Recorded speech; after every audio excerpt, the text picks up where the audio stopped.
우리는 우리의 모든 소유물을 없앨 필요는 없지만 무엇을 소유하고 있는지, 왜 소유하고 있는지, 그것 없이도 생활할 수 있는지 끊임없이 자문해야 한다.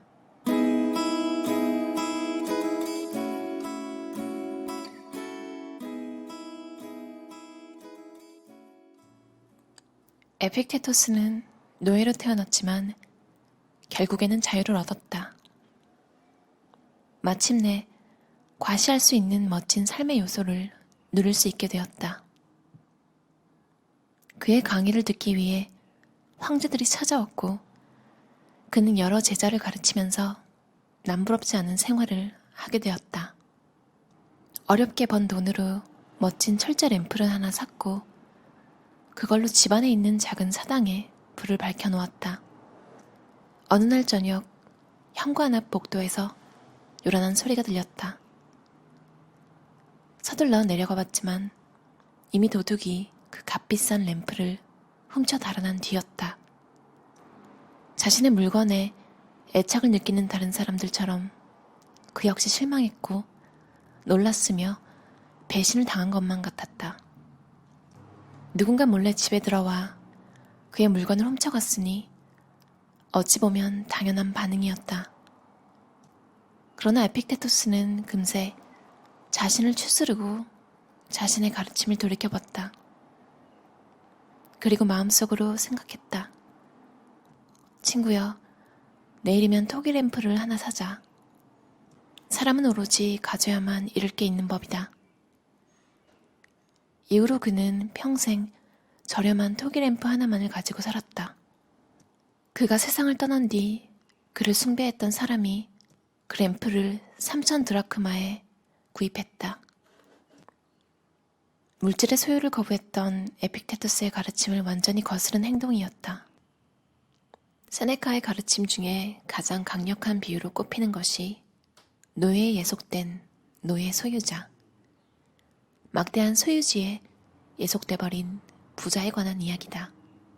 현대에도 이를 지칭하는 하우스푸어라는 용어가 있다. 통찰력이 뛰어났던 몽테뉴는 사실 자기가 고양이의 반려동물인 건 아닐까 자문하기도 했다. 동양에서도 이와 유사한 가르침을 찾아볼 수 있다. 순자가 말했다. 군자는 주변을 자신의 종으로 만들고 소인배는 자신이 주변의 종이 된다. 한마디로 물질의 세계에서 우리가 소유물에 지배당한다면 정신적, 영적 독립은 의미가 없어진다는 말이다. 키니코스 학파는 이 같은 개념을 더욱 극단적으로 발전시켰다. 디오게네스는 통 속에 살면서 거의 발가벗은 상태로 돌아다녔다고 한다.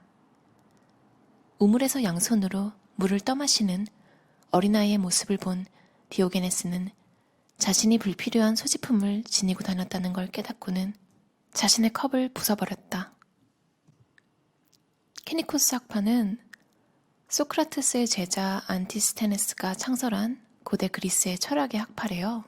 오로지 덕을 중요시하며 극단적인 금욕주의를 추구했다고 해요. 저도 고양이 한 마리가 있는데요. 그래서 몽테뉴가 한 말이 되게 공감이 가요. 특히나 강아지 키우시는 분들은 잘 모르겠어요. 근데 고양이 키우시는 분들은 이해하실 거예요. 어찌나 당당하고 지 마음대로인지 진짜 마음대로 살거든요. 그래서 그것과 대비되는 거죠. 고양이가 저에게 살갑게 다가올 때 그 감정이 증폭되는 게 있어요.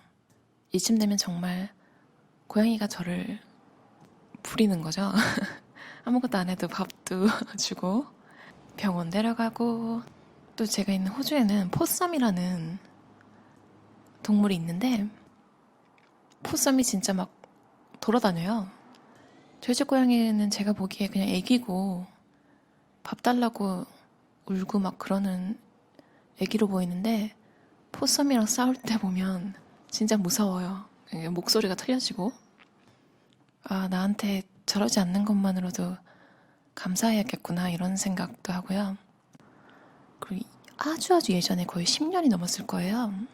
그때는 아마 다음 이메일도 많이 썼을 거예요. 그거랑 큰 상관은 없지만 아무튼 그만큼 오래된 기억인데요. 그러니까 지금처럼 미니멀리즘 같은 걸 몰랐던 때죠. 그때 제가 그 뉴스레터를 받고 충격을 받았던 이야기가 하나 있어요.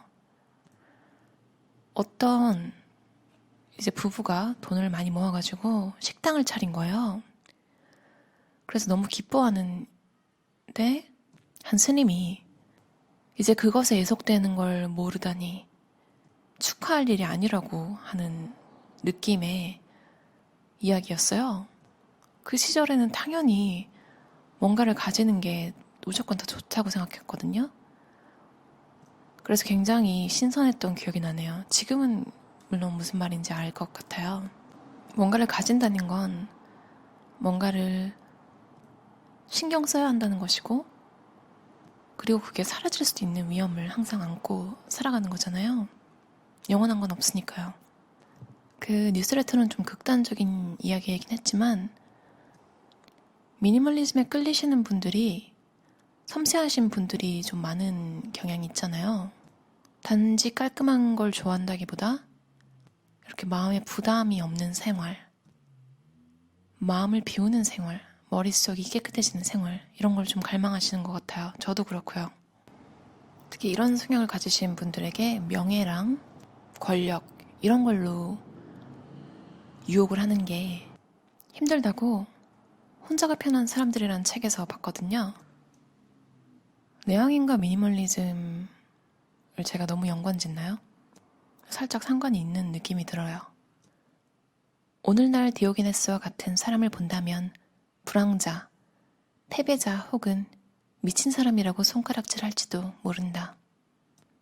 어떻게 보면 디오게네스는 실제로 그런 존재였다. 그러나 당시 최고의 권력자였던 알렉산더 대왕과 만났을 때 사람들을 더 놀라게 만든 건 오히려 디오게네스였다. 어떤 호의라도 베풀려고 애썼던 알렉산더 대왕은 필요한 게 없는 디오게네스에게 해줄 것이 아무것도 없었고 이미 자신의 의지대로 모든 걸 내던진 그로부터 빼앗을 것도 없었기 때문이다. 우리는 우리의 모든 소유물을 없앨 필요는 없지만 무엇을 소유하고 있는지, 왜 소유하고 있는지, 그것 없이도 생활할 수 있는지 끊임없이 자문해야 한다. 돈이 많을수록 문제가 많아지고 가진 게 많을수록 자유는 적어진다.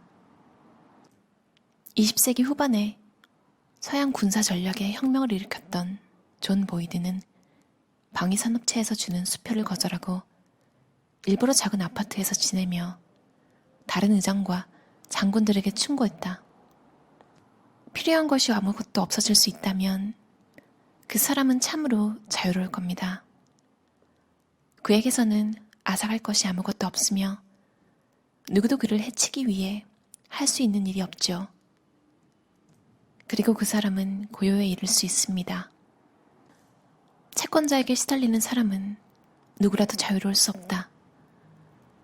처칠의 삶이 입증해 보였듯이 분수에 맞지 않는 삶은 매력적이지 않다. 화려한 겉모습의 이면을 들여다보면 진이 빠질 뿐이다. 소유는 위험한 일이기도 하다. 자신의 소유물을 잃게 될까봐 두려워하거나 자신의 정체성을 소유물에 얽어매는 행동은 적에게 여지를 주는 것과 같다. 그런 사람들은 스스로를 운명 앞에서 훨씬 더 나약하게 만든다. 이런 이유로 철학자들이 우리에게 욕구를 줄이고 소유물을 제한하라고 늘 권하는 것이다. 수사와 사제들은 평생 가난하게 살겠다고 서약한다. 그래야 그들이 맹세한 영적 추구를 위한 여유가 더 많이 생기고 그 길을 가는데 방해 요소가 줄어들기 때문이다. 우리에게 이렇게까지 하라고 강요하는 사람은 아무도 없다.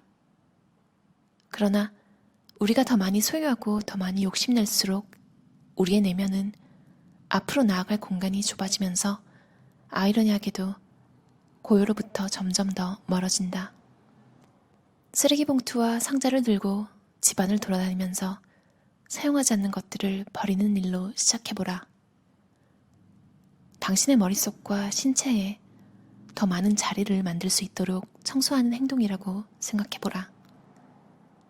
스스로에게 공간을 마련해주고 머리를 쉬게 해야 한다. 화낼 일을 줄이고 싶은가? 탐욕을 줄이고 싶은가? 그렇다면 더 많이 버려라. 예전에 고미숙 문학평론가의 강연을 간 적이 있는데요. 라이언 홀리데이와 비슷한 말을 하셨던 기억이 나요. 라이언 홀리데이 책에도 사용하지도 않을 여분의 침실이 딸린 집에 대출금을 갚느라 늦게까지 맞벌이하는 탓에 서로 얼굴 볼 시간이 없는 가족이라는 구절이 나오는데요. 고미숙 평론가는 큰 아파트를 사봐야 새벽에 나가서 밤에 들어오기 때문에 구경하기 힘들다 이렇게 말씀하셨거든요. 물질로는 자유로워지기가 힘들대요. 수많은 상품들 속에서 자신이 해야 할 고민을 잊어버린대요. 왜 사는지 죽는지도 잊어버리고요. 식욕과 성욕만이 남게 된대요. 라이언 홀리데이도 똑같은 이야기를 책에서 하는데요. 인생에서 인간관계를 만들어 나갈 여유가 없다고 말하는 사람들은 아마 소유물이 너무 많은 자리를 차지하고 있을 거래요. 그들은 사람이 아니라 물건을 사랑하고 있는 거래요. 당신은 자유롭게 태어났다. 물건으로부터 자유롭게, 짐으로부터 자유롭게. 그러나 처음으로 당신의 자그마한 몸에 치수를 쟀을 때부터 사람들은 당신에게 온갖 물건들을 들이밀었다. 그 이후로 당신은 소유물의 쇠사슬에 끊임없이 고리를 연결하며 살아왔던 것이다. 행동으로 옮겨라. 당신을 뒤덮고 있는 불필요한 모든 소유물로부터 벗어나라. 필요하지 않은 것들을 치워버려라. 책의 제목이 스틸리스잖아요. 내면의 고유를 찾는 책이긴 한데 마음챙김, 명상 이렇게 끝나버리는 책이 아니라 굉장히 철학적인 이야기와 실제 일어났던 일 예시들이 되게 많아요. 굉장히 잘 쓰여진 자기계발서라는 생각을 했어요. 여러분도 삶이 조금 복잡하실 때 읽어보면 좋을 책 같아요. 그럼 들어주셔서 감사합니다. 편안한 하루 보내세요.